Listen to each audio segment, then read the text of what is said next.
Halo saudara-saudara, hari ini kita akan coba diskusi kembali mengenai mata kuliah biostatistik ya. Topik yang akan kita diskusikan adalah uji hipotesis.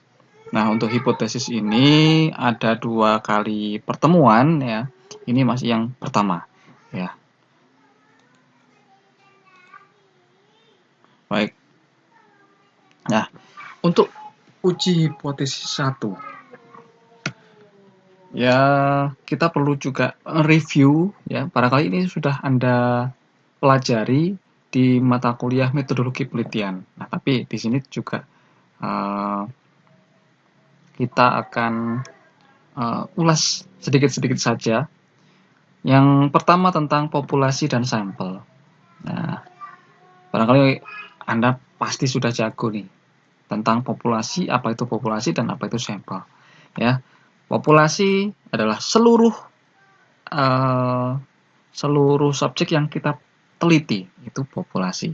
Sedangkan sampel adalah sebagian saja dari populasi yang bisa mewakili. Kata kuncinya adalah sebagian dan yang mewakili ya. Nah, kenapa kita bahas ini? Nah, karena kaitannya dengan hipotesis ini adalah kita akan mencoba untuk menarik kesimpulan ya. Dari sini digunakan untuk menarik kesimpulan. Nah, ini lebih jelasnya. Contoh uji hipotesis. Ya. Contoh hal-hal, maksud saya contoh hal-hal yang perlu menggunakan yang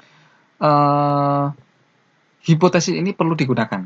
Nah, contoh misalkan kita akan meneliti hubungan pola makan terhadap kejadian gastritis di mahasiswa Vikas Unitri. Nah, contohnya kalau mahasiswa Vikas Unitri itu ada sekitar 560 orang dari tingkat bawah sampai dengan yang terakhir sekitar 560 orang. Ya, itu untuk S1 saja. Ya. Kemudian apakah dengan segitu akan kita teliti atau kita periksa pola makan dan kejadian gastritisnya? Tentu itu akan memakan waktu yang lebih banyak dan juga biayanya tentu lebih banyak. Kesulitannya pun juga lebih besar. Sehingga perlu diambil sampel sebagian, yaitu sebagian mahasiswa Vikas. Nah, hal ini digunakan untuk menyimpulkan adakah hubungannya pola makan dan kejadian gastritis. Dari hasil ini bisa disimpulkan, oh ternyata yang banyak itu ya hasilnya sama dengan ini. Nah, itu. Jadi pengambilan kesimpulan ini nanti caranya menggunakan uji hipotesis. Ya, uji artinya prosedur, cara. Ya. Kalau hipotesis adalah dugaan. Kita akan pelajari lebih lanjut.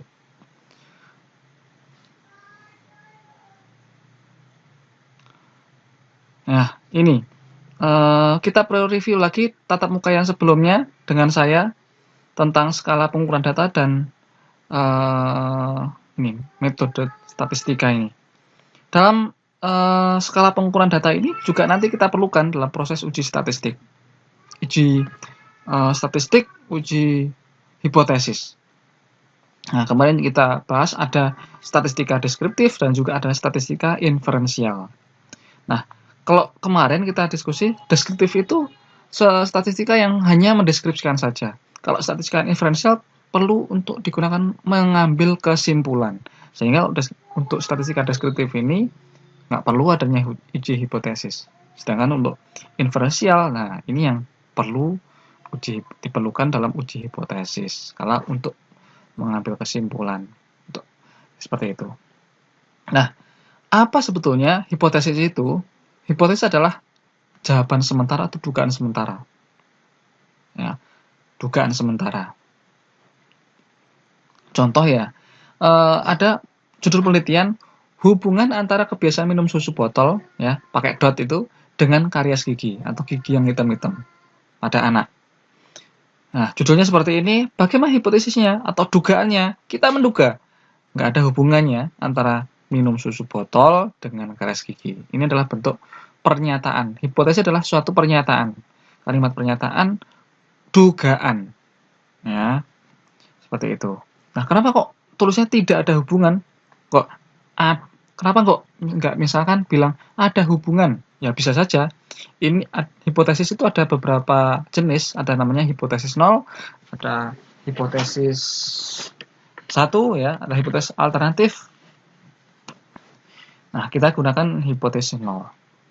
Nah, rumusan hipotesis ini gunanya apa? Untuk membantu mengarahkan analisis hasil penelitian. Ya, tujuan kita nanti adalah untuk membuktikan bahwa nggak ada loh hubungannya. Nah, gitu. Baik, kita lanjutkan kembali tentang apa itu uji hipotesis. Kalau sebelumnya kita bahas tentang hipotesis itu adalah dugaan. Bagaimana dengan uji hipotesis? Nah, kalau uji hipotesis adalah uji, berarti ngetes ya, berarti itu adalah suatu prosedur atau cara untuk menerjemahkan, menilai ya, hasil penelitian itu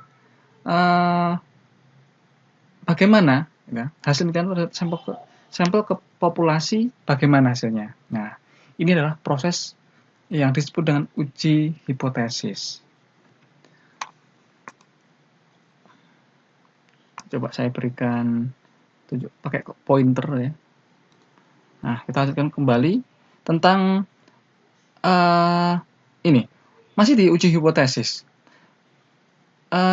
Jika uji hipotesisnya tepat, maka tentu ini hasilnya dapat digunakan untuk mengambil kesimpulan yang sahih.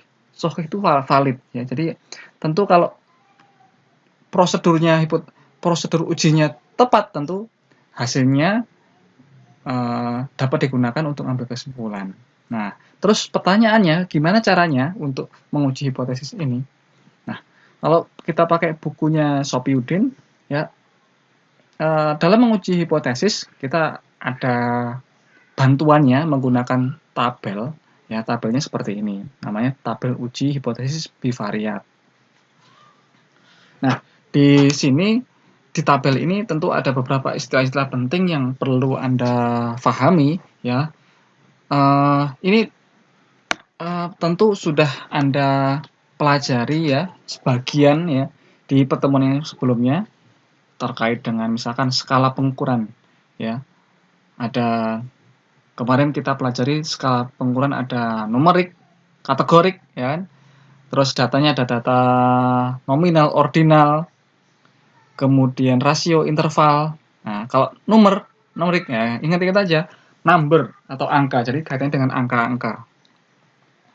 Kalau kategorik yang bawah ini ya, yang bawah ini ada nominal, ordinal ya. Misalkan laki-laki perempuan itu kan bukan angka ya. Kemudian sangat senang, kurang senang, tidak senang itu bertingkat atau biasa dikenal dengan skala data ordinal.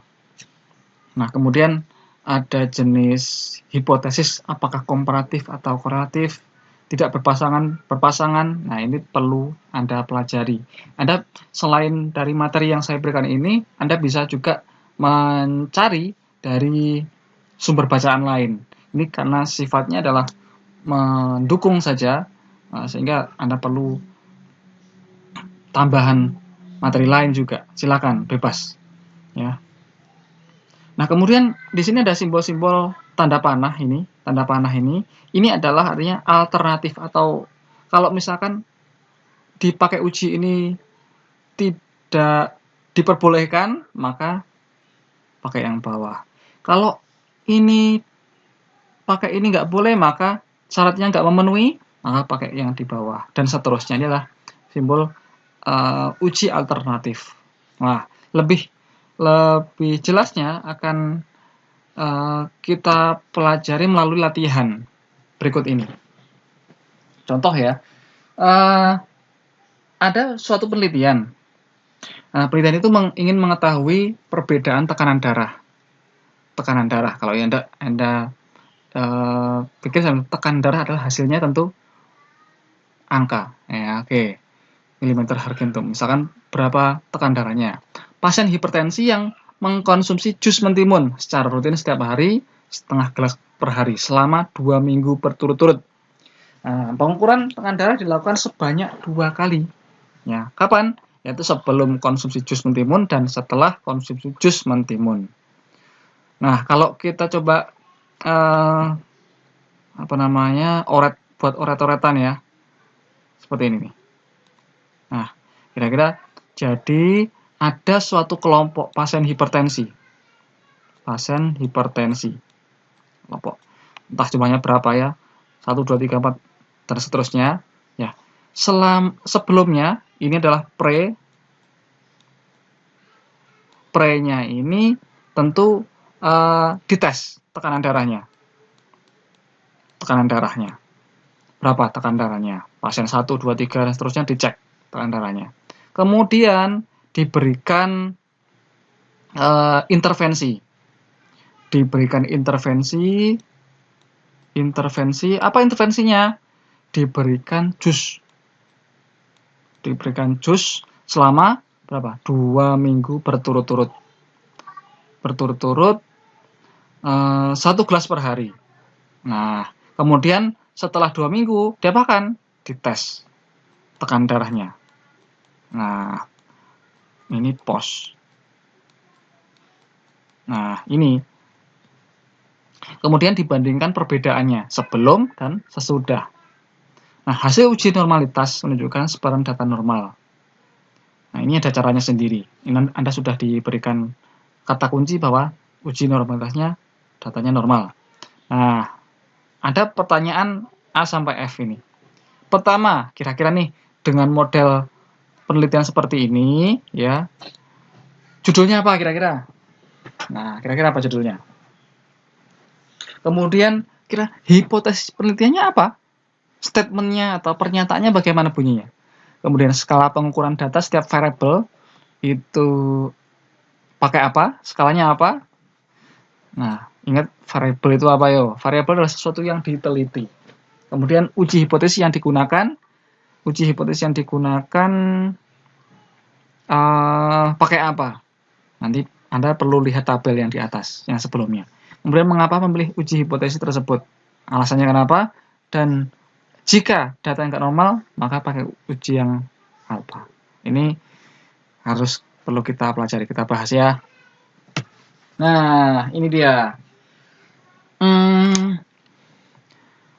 Sebenarnya masalah judul itu bisa dirumuskan pakai macam-macam ya. Tapi ini kita bisa membuat kalimat yang sederhana. Kalau misalkan menggunakan model penelitian ini, kita buat judul deh. Pengaruh jus mentimun terhadap tekanan darah pada pasien hipertensi. Ya. Pengaruh jus mentimun terhadap tekanan darah pada hipertensi.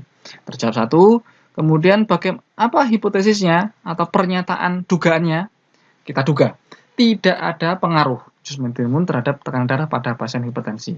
Nah, itu nanti yang akan kita buktikan. Dugaan inilah yang nanti akan kita buktikan. Ada pengaruhnya apa enggak sih? Ya, jus mentimun itu terhadap tekanan darah. Kemudian yang poin C, skala pengukuran data setiap variabel. Skala ya, tadi ada nominal dan juga numerik kategorik. Ya, ada numerik kategorik. Number, angka-angka, kategorik ya kategori. Nah, kalau variabel adalah sesuatu yang diteliti. Dari sini apa yang diteliti? Yang diteliti adalah tekanan darah sebelum dan tekanan darah sesudah.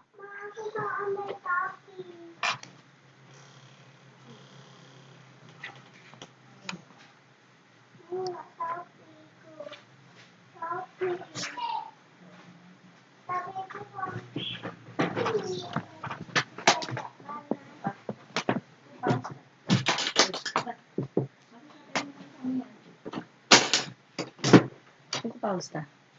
Enggak. Loh, aku berhubungan dengan yang sampean jelaskan nih mau loh. Maaf ya sebelumnya. Pause itu. Lanjut ya. Ora, judul itu mau loh. Apa? Lek jariku kok kurang pas ya, Pak. Apa?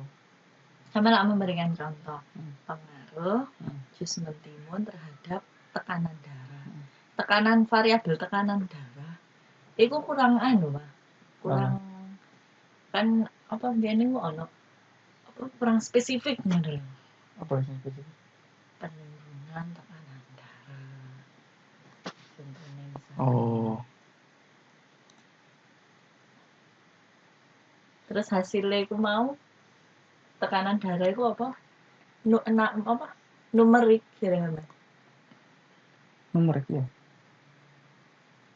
Kok bisa numerik? Kan tekanan darah 100, 200. Tapi kan tekanan darah itu kan ada kategorinya. Iya, iso digawe kategori, iso digawe nomor. Ya enggak apa-apa sih. Cuma anu aja. Gimana? Maaf ya.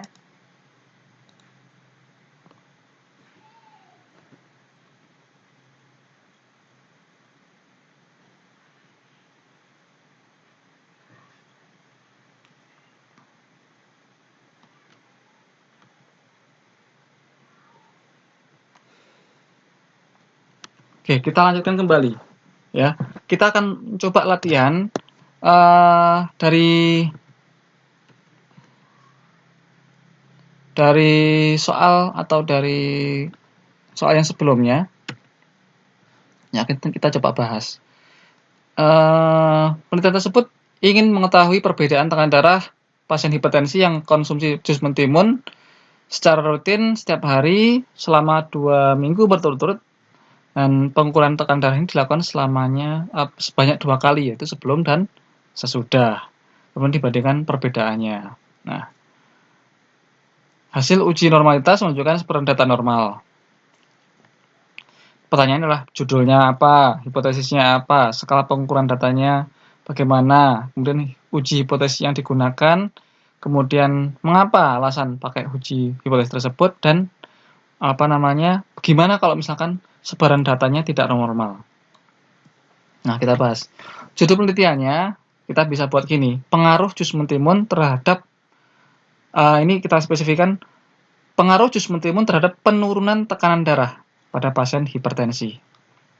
Ya, kemudian hipotesisnya tidak ada pengaruh jus mentimun terhadap penurunan tekanan darah pada pasien hipertensi. Nah, karena hipotesis adalah dugaan, jadi kita duga tidak ada pengaruhnya, dan langkah berikutnya adalah kita membuktikan pernyataan tersebut. Nah, kemudian skala pengukuran data setiap variabel. Skala datanya yang kita gunakan bagaimana? Apa? Ya, tekanan darah. Tentu kita harus tahu variabelnya apa. Di sini ada tekanan darah sebelum dan sesudah. Nah, tekanan darah itu sebetulnya juga bisa kita kategorikan kita klasifikasikan jadi 2. Apa kita nanti menggunakan angka, misalkan tekanan darahnya kita pakai yang sistol, misalkan 100, 200, 300, 100, 120, 150, 180, itu adalah berarti kita pakai skala numerik, ya, karena pakai angka. Kita juga bisa kategorikan, ya, misalkan gini, ada tekanan darah dengan hipertensi stadium 1, stadium 2, stadium 3, itu artinya pakai kategori. Nah, gini kita pakai aja yang tekanan darah yang menggunakan milimeternya, milimeter Hg-nya. Berarti kita pakai angka. Artinya variabel yang kita gunakan di sini adalah skalanya numerik, ya. Sebelumnya numerik, yang tekanan darah sesudah ada numerik juga. Nah, kemudian bagaimana atau apa uji hipotesis yang digunakan? Nah, kalau kita membahas apa uji hipotesisnya, tentu kita perlu lihat lagi tabel uji hipotesis ini, tabel uji hipotesis bivariat ini. Nah, lagi kita lihat bagian sebelah kiri. Skala pengukurannya termasuk apa? Numerik atau kategorik, ya. Anda yang dilihat bagian sini, atas ini, dan yang paling bawah ini. Ini jangan dilihat, ya. Yang atas dan yang paling bawah ini. Kita pastikan bahwa tadi skala datanya adalah numerik karena pakai angka. Sudah. Artinya kita nanti melihatnya tabel yang sebelah sini, ya, yang sebelah kanan di sini. Kemudian, saudara, ini termasuk komparatif atau korelatif. Nah, ini tadi hipotesisnya adalah mengetahui pengaruh sebelum dan sesudah kan ya, pengaruh jus mentimun sebelum sesudah kan gitu ya. Maka ini termasuk jenis komparatif. Kalau korelatif biasanya lebih ke seberapa besar pengaruhnya, itu pakai korelatif.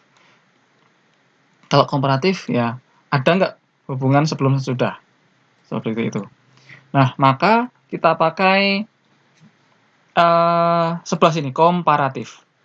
Berikutnya, apakah ini tidak berpasangan atau ini termasuk berpasangan? Nah, kita lihat kembali yang di atas tadi. Ini adalah orang yang sama, sampel yang sama.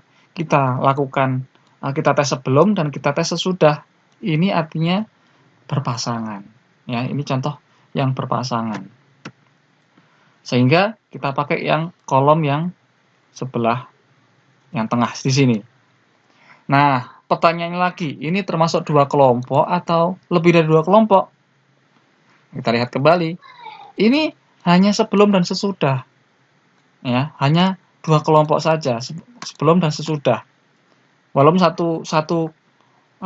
satu kelompok tapi hanya sebelum sesudah, artinya hanya dua kelompok saja. Maka kita pakai garis lurus, oh ini termasuk uji T berpasangan. Seperti itu. Nah, kita uji T berpasangan. Ini uji T berpasangan. Nah, jadi penggunaan tabel ini kurang lebih seperti itu. Nah, kemudian ada pertanyaan lagi, saudara. Kita sudah jawab uji hipotesis apa? Uji T berpasangan atau bahasa Inggrisnya Peered test berpasangan. Uji T berpasangan. Mengapa memilih uji hipotesis tersebut? Maka Anda harus bisa menjelaskan. Karena seperti ini loh, numerik, termasuk komparatif, berpasangan, dua kelompok. Maka pakai uji T berpasangan. Nah, penjelasannya seperti itu. Kemudian, uji apa yang dilakukan bila sebaran data tidak normal? Nah, tadi seperti yang disampaikan sebelumnya, ini tanda panah ini adalah menunjukkan uji alternatif. Kalau nggak bisa atas, maka di bawahnya. Nggak bisa ini, maka ini. Nggak bisa ini, maka ini. Nggak bisa ini, maka ini. Seperti itu. Sehingga, saudara, untuk soal yang C ini, kalau nggak normal, maka tentu kalau nggak boleh dilakukan ini, maka digunakan uji Wilcoxon. Seperti itu. Nah, terima kasih. Semoga bisa bermanfaat. Selamat siang. Semangat.